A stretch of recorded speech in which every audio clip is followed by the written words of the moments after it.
presented by the Buckle Bomb Show on Bomb Media Productions. We've got Hulk Hogan up over here. We got Jimmy Snuka and Haystacks Calhoun over there. Anyone who likes old cartoons knows exactly where this is from. So we've got our whiteboard here in the locker room set up to write the card down for our winners and our losers. We're going to start with Tony's, and this is all Tony just gave me the list. And other than the list, I don't know what exactly his intentions are or his reasons are for each one on the list. So number 10, this is one of the winners, and I don't know if this is in any particular order. This isn't worst to best, I don't think. But so one of your winners here for coming out of SummerSlam is Michael Cole, which we were just talking about. So go ahead and go into why Michael Cole is a winner from SummerSlam. The reason why Michael Cole was a winner at SummerSlam is basically it was a career renaissance for him. Like you made mention of, there's been times in the past where the chains have been cut off of him and he's been allowed to go into business for himself, as they may say. But you could tell Sunday at SummerSlam, it was him being him, probably being fed very little stuff through the earpiece. And his commentary felt re-energized. It was a revigoration of Michael Cole, the commentator. And you saw that all night, but times where it shined the most was his back and forth with Pat McAfee during the Pat McAfee and Happy Corbin match with Corey Graves. The way he interacted with Happy Corbin ringside during the match was something that I haven't seen Michael Cole do in quite some time. It just felt good to see Michael Cole back. And during the broadcast, we talked about not giving someone their flowers until it's too late, until maybe it's not appropriate to do that anymore. Michael Cole is somebody who deserves their flowers right now because he is still the top commentator in professional wrestling. I'll agree with that. He really is right now. I believe so. And even before all this stuff with Vince going down, the last 6 or 8 months on SmackDown with Pat McAfee as his lone play-by-play guy has upped Cole's game tremendously. Certainly, and yeah, during Pat McAfee matches, you see a more emotional Cole. You see a Cole that's out there, that's rooting for someone, which is great to see. And yet, kind of the opposite. I think we would all agree that the worst form of Cole was heel Cole. Going into his WrestleMania match. And you didn't like the coal mine? And the coal mine, oh goodness, yeah, and all that stuff. But, I mean, he was good at performing that job, but it was just so annoying on commentary, and we all hated it. But this is not that. This was not annoying and over the top. This was, come on, Pat, let's go, and really rooting for his friend, which was great to see, and really pushed the story along. The other thing, too, that was a little bit of a nuance to maybe future changes that we're going to see as SummerSlam's going off the air. They didn't go off the air with the typical, we'll see you Monday for Raw. It was Michael Cole pleading and begging in his headset to get help down here, to get Brock Lesnar out of the rubble. Yeah. Things like that where Michael Cole was so into it, it made you believe, like, holy shit. Like, and you and me even made a comment about, maybe the announcer table's a little bit heavier than what we thought it was, watching the Bloodline try and pick it up and put up over on Brock, and just the guttural screams coming from him. It was kind of hard to watch, admittedly. But just little things like that, Michael Cole. Yeah, and Michael Cole sold it. He's like, yeah, get someone out here. Get this crap off of him. He got us to sympathize with Brock freaking Lesnar. Yeah, that was good stuff. All right. So let's go with your first loser from coming out of SummerSlam. Wrestling tribalism. So anybody who's watched the Buckle Bomb show knows that wrestling tribalism, unfortunately, tends to be a big theme in professional wrestling nowadays. Somewhat even between myself and Bobby. I'm not going to lie, I'm a huge AEW mark, and I would much rather watch some of the independent shows than I would rather watch WWE. But coming out of SummerSlam, whether you're AEW, anti-WWE, or you're just a fucking hipster who likes indie wrestling because you think it's cool, the consensus was all the same that this is a new day for WWE. It's watchable, it's entertaining, it's exciting. Whether or not, like we said earlier, if this is the honeymoon period or not, the hook was in the water and we all bit down. We were reeled in to what we were going to see on Raw and on SmackDown. And for my money's worth, it didn't disappoint. You even had somebody as beautiful and talented as Kat Denning on social media saying, fuck, I think I like WWE now. The days of being one company only, hopefully, are dead. Rest in peace. I definitely hope so. And now, I wouldn't call you and us, or you and me, tribalists. It's not like I'm pro WWE and anti AEW. I love them both. And I want both of them to succeed. And I think you're the same way. And I want indie wrestling to succeed. I think a rising tide raises all ships. But it's certainly online. You get, and a lot of them I think are just trolls. But you get the people that are, and I will disagree with you a little bit here with the tribalism being a loser, because those people that are so pro WWE and anti everything else that are trolling online just got boosted to a certain degree. Like, oh, WWE's so much better, or so good now, and AEW sucks, and Impact sucks, and there's always going to be division in everything. There's always going to be tribalism. We're wired for it. But certainly, if you're able, I saw a lot of AEW fans going, and real wrestling fans, real fans of the product, not just like, they're not AEW fans and WWE haters. They're just wrestling fans who have not been a big fan of the WWE product lately go, hey, I'm enjoying this. And that's great. And that's what I think you're talking about here, and that's fantastic. And the more wrestling on TV, the more good wrestling that's out there, the better. It may not be dead going forward, but for one moment in time on Saturday night, when we went to a bar afterwards to just kind of like, holy fuck, we just saw that. The world was in harmony, and everybody agreed on something in professional wrestling. All right. For the next winner, SummerSlam winner coming out, the women's division in WWE. Tell me why this is one of your winners coming out of SummerSlam. Well, one of my winners coming out of SummerSlam being the women's division, you had the return of Io Shirai, now Io Sky. You had the return of Dakota Kai. You had the return of Bayley. These are all things that are going to make the women's division better going forward, especially we talked about so much of, here we are getting Bianca and Becky again. Where is the rest of the division? We need help. We need these people to come back.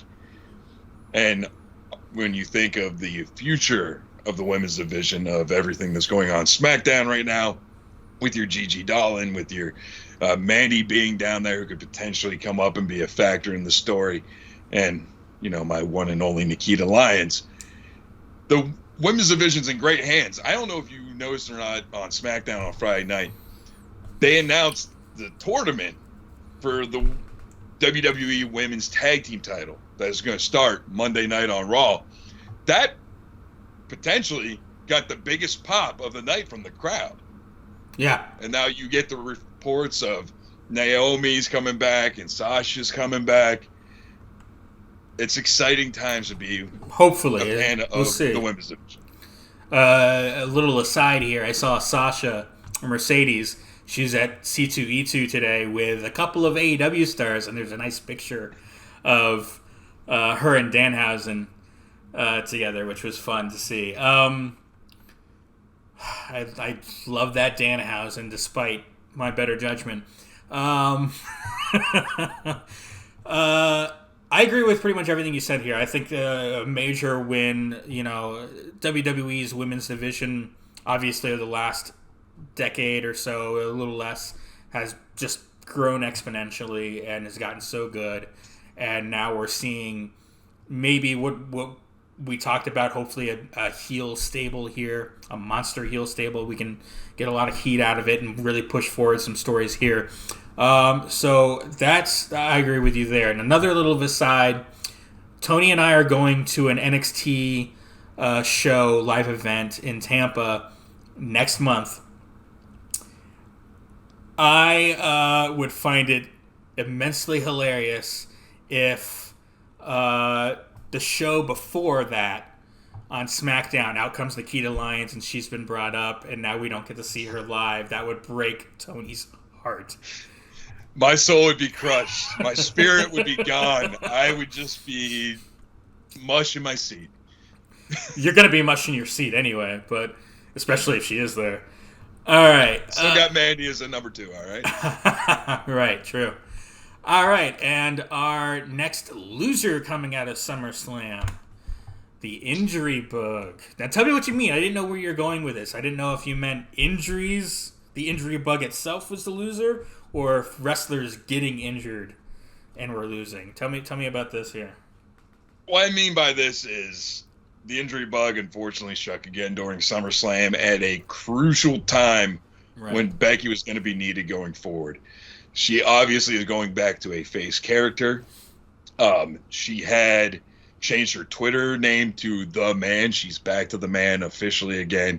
The reason why the injury bug's the loser is because in addition to having Becky now injured, you have Charlotte, who's still on a storyline injury, allegedly. She's been on her honeymoon, and then she was, her father's last match and all that stuff. But I think we'll see her return soon, also. Fingers crossed. Mm-hmm. I had a little bit of a heart attack Friday night when Liv Morgan came out and cut for what I would say is one of her more interesting promos I've ever seen her cut, being in that full arm brace. Even though the women's division is getting a lot of stars back and they have a lot of stars in the making, like how could I forget Cora Jade down in NXT right now? You need these veterans to also be healthy and in the mix and kind of showing the way and passing the torch to these younger women coming up through. Yeah, it was kind of, a little bit heartbreaking. We finally get Bayley coming back from injury just as Becky Lynch gets hurt. Obviously, a separated shoulder isn't that bad. She should be back, hopefully, relatively quickly. But yeah, just the wrestling overall, the injury bug in 2022 has been horrific. We just got Bryan Danielson back on AEW TV, and hopefully CM Punk will be back within the next month or two. No, you didn't read the news that came out today, did you? No. Turns out CM Punk's injury is a lot worse than what they originally suspected, and there is officially now no timetable on CM Punk's return. Oof. And then, of course, something that popped me on Friday night that I texted you, the Usos came out, or Street Profits came out, my apologies, and said booby on national television when referring to Cody Rhodes. That popped me, but unfortunately, he's another one of those guys who has been affected by the injury bug, and the doctors refuse to give him a timetable return because they're afraid he's going to push it and come back too soon. Yeah, I heard that story. That's no surprise there, really, because we know right now Cody's motivated to really work hard and get back in the ring, and hopefully he doesn't overdo it because that'll just end up costing him more time. All right, we'll move on to our next winner, SummerSlam winner. Happy Corbin and The Miz. Tell me about this one. We had a conversation in one of the first couple Buckle Bomb episodes we did about Sami Zayn. Mm-hmm. The wrestler who somehow, despite all odds, has broken the simulation that is WWE to find out how to make himself a mainstay player. Now you move on to people like The Miz and Happy Corbin, who were trusted 2 professional wrestling outsiders on one card, and somehow string together a match with these 2 guys. And for what I would think were 2 of the more entertaining matches on the entire card. Despite humidity almost killing Pat McAfee a couple times, Happy caught him and made sure he didn't break his damn neck.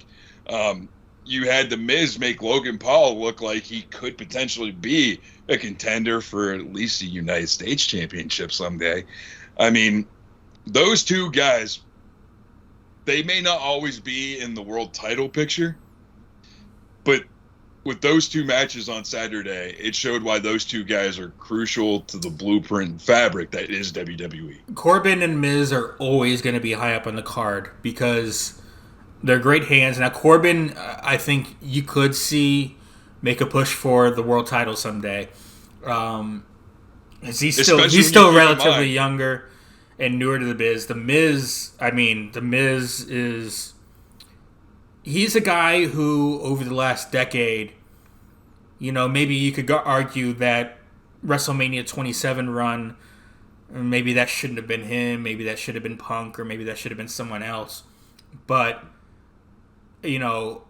since then, he has just grown so much in his value, I think, to WWE.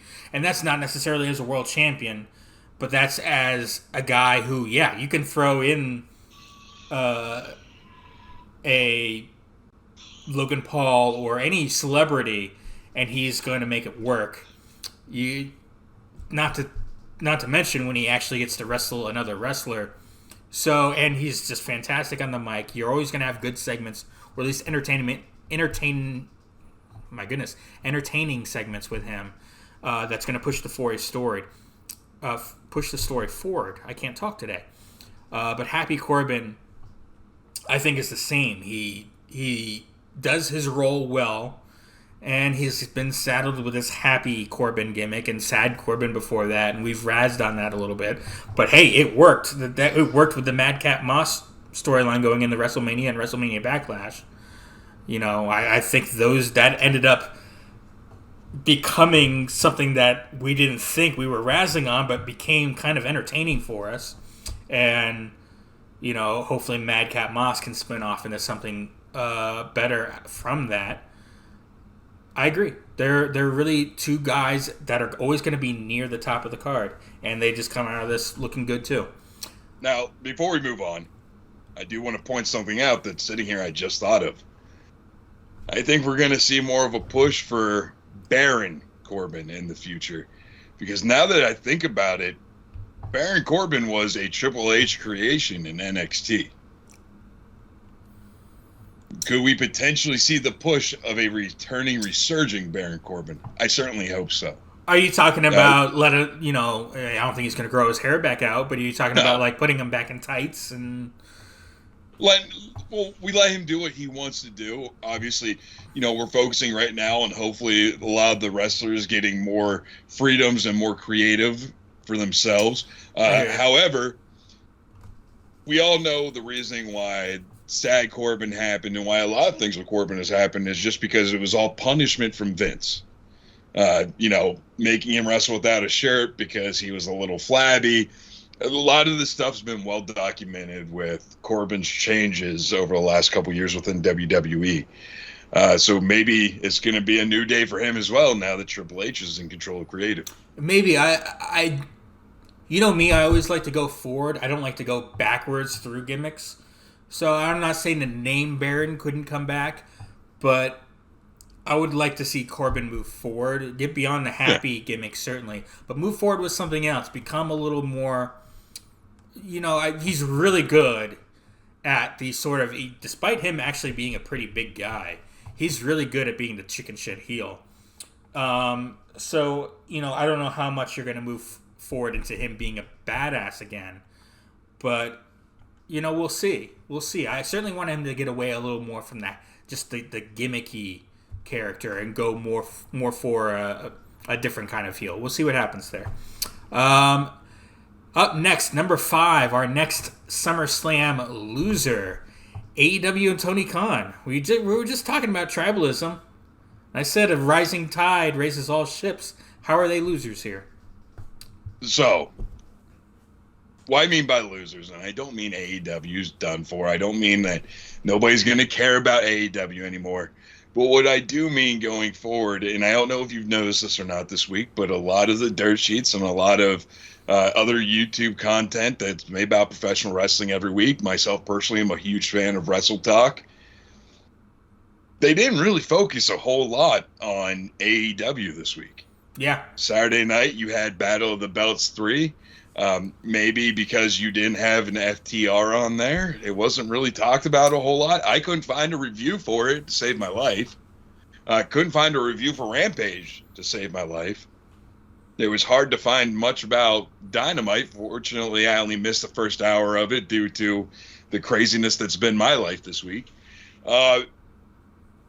So I think when certain things are outshining AEW, like currently WWE is, it's not going to be all roses and rainbows press for them, and it's going to maybe making them winner in the future, forcing them to actually go head-to-head against WWE and make that push to, competition's going to create cash for everybody, right?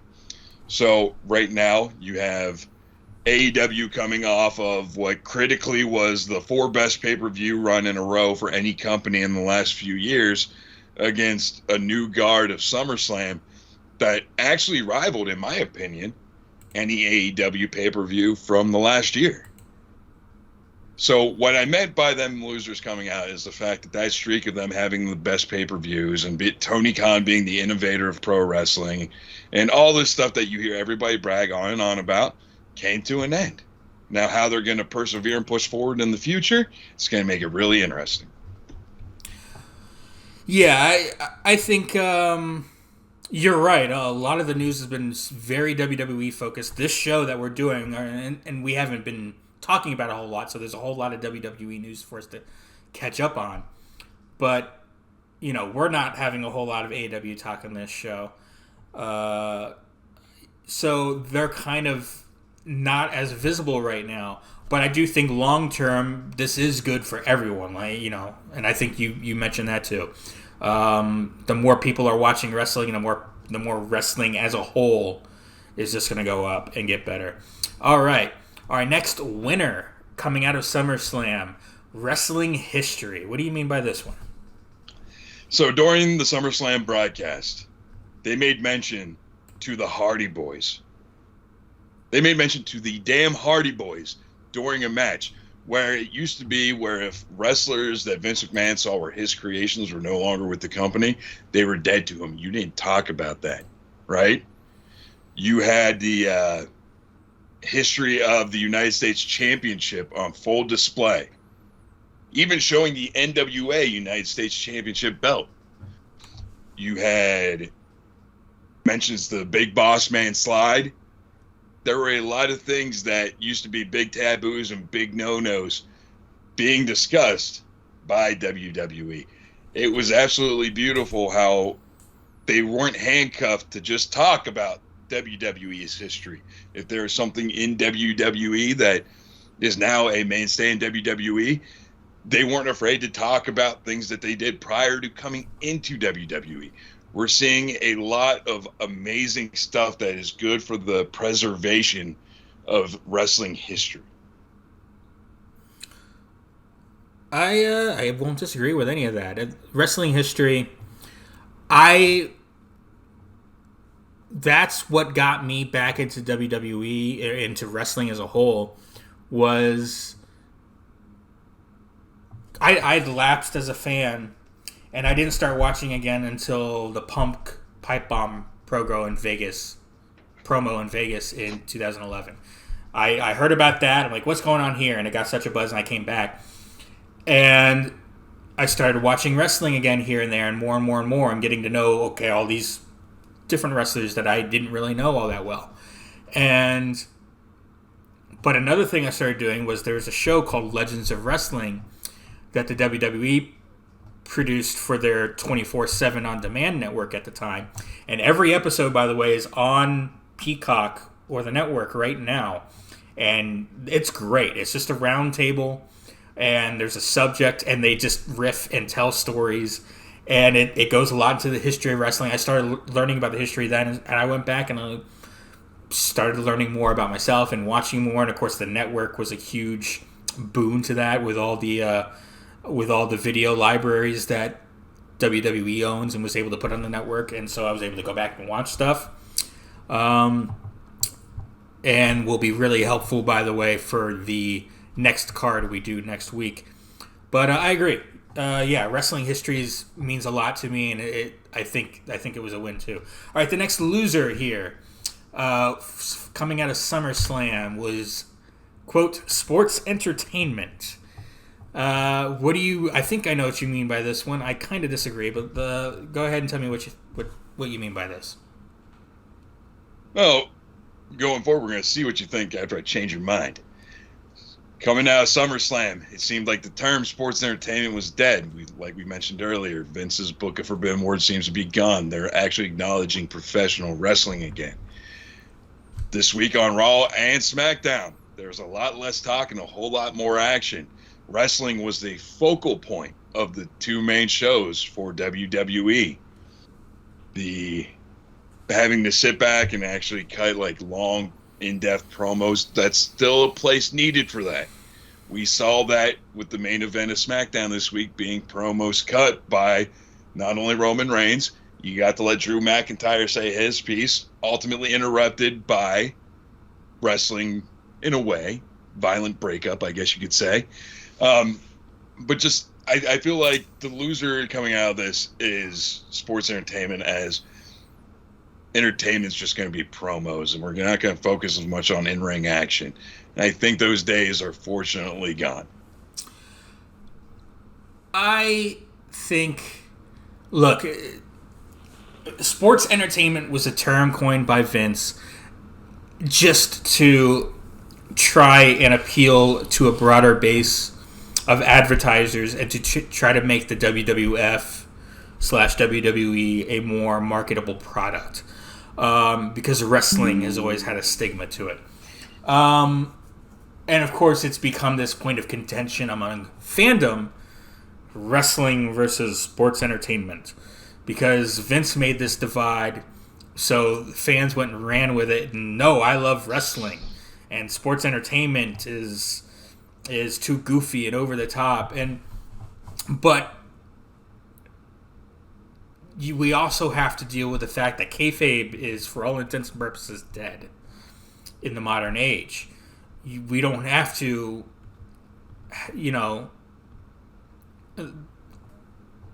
fake isn't a bad word anymore. And some people will still get offended by it, but it's, wrestling is fake. And it's okay to say that even these days. In fact, it's kind of okay to go out and have a match, and especially at some of these indie shows, and I don't like it.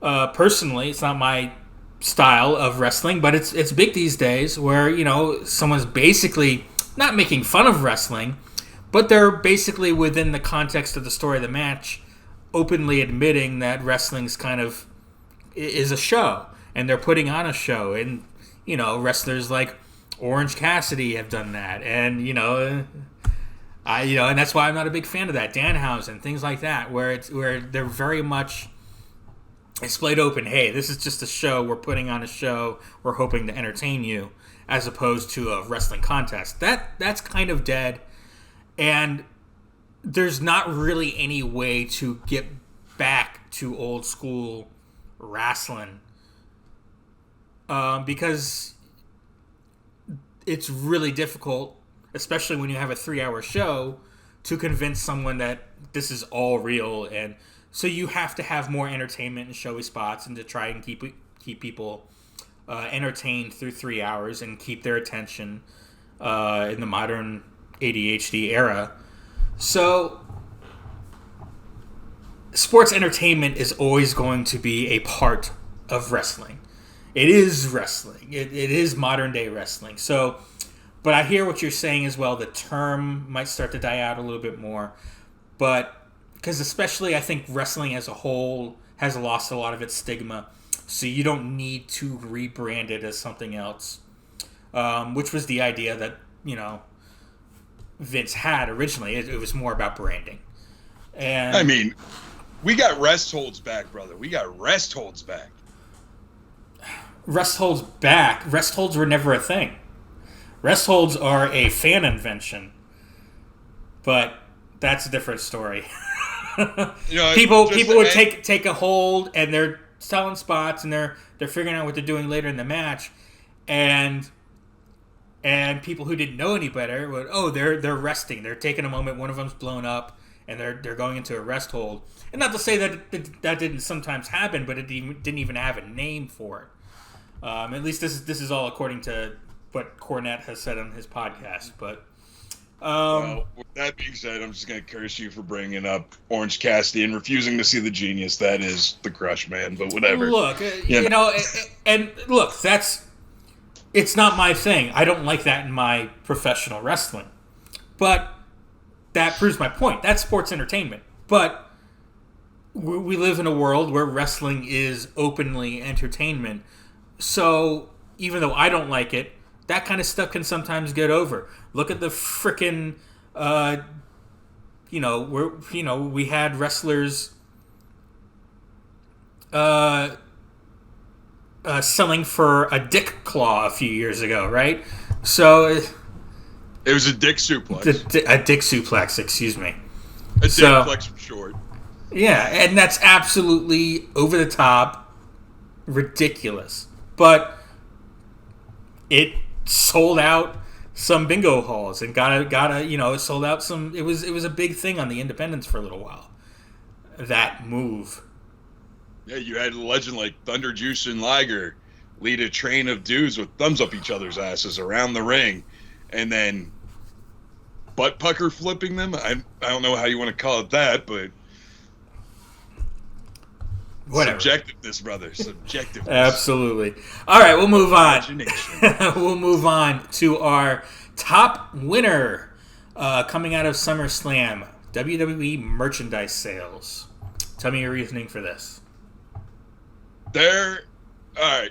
For selfish reasons, I think in like the last 5 years, WWE has released one shirt that I saw, and I've just been like, I gotta buy it.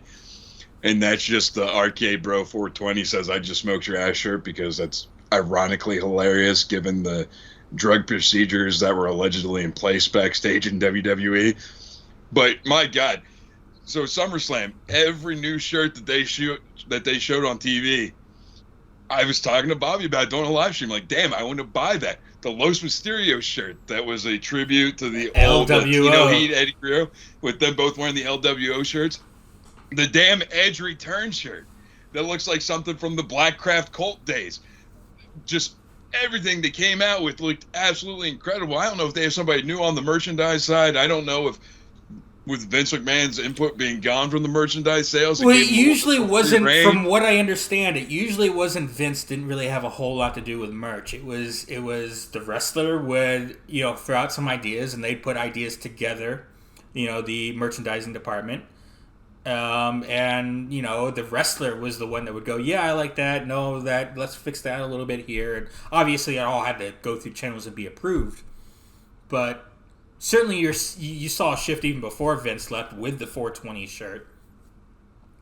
On the other hand, our experience at Raw a few weeks ago. Go ahead and go into that. Let's talk about what bullshit shysters WWE's shop department is now. All right, so Amalie Arena here in Tampa, great building, great arena, and getting up to it, it's called Thunder Alley, with the Tampa Bay lighting. It's a great little spot, like kind of, a common area where everyone's, milling about until you're able to go into the thing. And there's usually shops everywhere and vendors and all this stuff. And the WWE would always have their merch truck out here, and it's not even, anyone could walk up to it because Thunder Alley is open to the public. You don't have to have a ticket to be in Thunder Alley, so you didn't even have to have a ticket to the show to buy WWE merch from their truck that was sitting here. And that's where I got my CM Punk shirts back in the day and all this. That truck was gone. It wasn't there at all, which made no sense to me. So I figured, well, maybe there's something in the building somewhere. We couldn't find any sort of merch stand at all, at least from where we entered the building around to where our seats were. There was nothing. It was all about the only way we could figure out to buy merch was to do it online, and then you'd have to go and pick it up. Yeah, so basically, it was a QR code that would Yeah. appear on the Jumbotron that you had to be fast enough getting your phone out of the pocket to capture the QR code. I don't know if that has anything to do with it now being a Fanatics experience or whatever the hell they're going with of saying Fanatics now runs WWE shop. But it seemed very ass backwards and counterproductive for trying to get those merchandise sales. Yeah, like you wanted to get the 420 shirt. Yeah. And we couldn't find a place to buy one. I mean, shit, we were even talking about getting the Stone Cold Tampa 316 shirts or something. And we saw plenty of people with them. We couldn't figure out where they were getting them from. And the other thing that's such a downside to it is by the time you're actually able to capture the QR code on your phone, it seemed like all they had left was small and medium. Yeah, exactly. So that was I don't know, a clusterfuck in itself. But I agree with you specifically on the designs. They all looked really cool. Edge's shirt looked awesome. I loved, of course, the LWO throwback. All right, and we'll move on to our top spot here on the card. The next loser coming out of SummerSlam, Vincent Kennedy McMahon. Tell me your reasoning for this. So, all things aside, let's look past the Wall Street Journal articles. Let's look back what a scumbag. Let's look past what scumbag he is. From SummerSlam through Friday at SmackDown, it has shown everybody in the wrestling world what a hindrance Vince McMahon's ideas and creative has been to WWE. When was the last time a Vince McMahon creation created buzz? I mean, we can say for a fact Vince McMahon ideas have hurt people. Perfect example with Karrion Kross coming back. They put him in goddamn bondage gear and tried to get him over without his heater, who is his wife. Odd fucking flex, but okay, bro. Then again, you can't really say anything much more about that because it's the guy who created the Kiss My Ass Club. But for a pay-per-view event, things that don't make sense. You had The Fiend, who's on a heater. The dude was unstoppable. And then you had a match get thrown out by no contest. Vince McMahon idea against Seth Rollins where they just threw a bunch of chairs and toolboxes and shit on The Fiend. Made a Hell in a Cell match of no contest. Things like that were, in my opinion, a part of the reason why WWE was very unwatchable.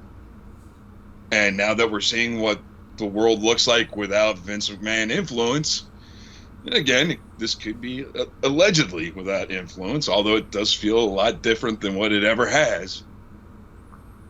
I'm excited for WWE again. You and me have talked great lengths off air about just wrestling in general kind of feeling stale, and it's just like, Jesus fucking Christ, we gotta sit through this so we can do a show on Sunday. But now, that feeling for me is completely dissipated. I'm excited for Sunday. I'm excited for Friday. Hell, I'm even watching NXT again, which I haven't watched since Triple H left. I'm excited for Clash at the Castle, which I had openly mocked on past shows. There is a rejuvenation for the product, and it's because Vince McMahon is gone. Yeah, I agree. I think we'll have to talk a little bit about Vince McMahon's legacy. And I think coming out of SummerSlam and certainly the shows since, his creative genius hasn't quite been there for a little while.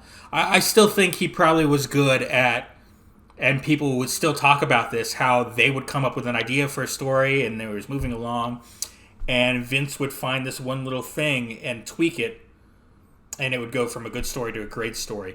And he didn't seem to ever lose that. But some of the things that were his ideas, and like you said, the bondage thing with Cross and and the way he would completely repackage people that had been stars in NXT and really made a name for themselves, and now they're coming up. Even if they're not changing names, they're completely changing gimmicks and trying to do something that they weren't doing before, which just never made any sense. And not that they hadn't done that before here and there, even 20, 30 years ago, but it had gotten to a level where none of it was any good. And, I think now that we can see, even in such a short time after he's been gone, how things have been changed for the better creatively, just from a character perspective, with some of the wrestlers, that, you can say it tarnishes his legacy a little bit. Obviously, Vince McMahon is Vince McMahon. He did what he did for wrestling and made it a phenomenon, made it a thing that, has made the WWE a thing that is getting billions of dollars in TV deals. But from the minutia, from the on-TV creative perspective, he had lost it many years ago. And I think that's gotten pretty obvious here. Made it even more obvious coming out of SummerSlam. All right, that'll do it for our first episode of the card here on the Buckle Bomb Show.